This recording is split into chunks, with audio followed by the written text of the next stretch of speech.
গড়াতে সিনে ইন্ডাস্ট্রির বুকে এক ভয়ঙ্কর তোলপাড় ফেলা খবর। এই খবরে যেন শোকস্তব্ধ সিনে দুনিয়া। বাংলা ছবির এক অসামান্য অভিনেতা এত অল্প বয়সে এভাবে চলে যাবেন যেন মানতে পারাই সম্ভব না। প্রসঙ্গে রাহুল অরুণোদয় বন্দ্যোপাধ্যায়। তাকে প্রচুর মানুষ চিনতেন চিরদিনই তুমি যে আমার নায়ক হিসেবে। কারোর কাছে তিনি হয়ে উঠেছিলেন সহজ কথার সঞ্চালক। সেই মানুষটা অকালে প্রয়াণের খবর যে এভাবে সামনে আসবে কেউ যেন ভাবতেও পারেনি। শুটিং করতে গিয়ে দুর্ঘটনার কবলে রাহুল বন্দ্যোপাধ্যায়। শুটিং করছিলেন তালসারিতে, সেখানে জলে তলিয়ে মৃত্যু হয় অভিনেতার। শুধু তাই নয়, শুটিং চলাকালীন কোনো ঘটনা ঘটেনি। অভিনেত্রী সুদীপ্তা চক্রবর্তী জানান এই খবরটা একেবারে সত্যি। শুটিং চলাকালীন কিছু হয়নি, শুটিং এর পরে জলে নেমেছিলেন রাহুল, তারপর আর রক্ষা হয়নি। তার দেহ জল থেকে উদ্ধার করার পর তাকে মৃত বলে ঘোষণা করা হয়।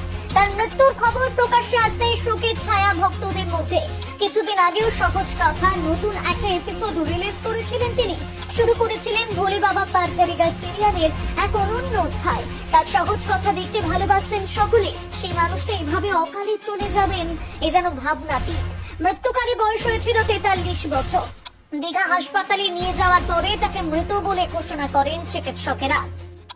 বাংলা হাটের আরো খবর দেখতে নজর রাখুন। বাংলা খবর মানেই বাংলা হাট।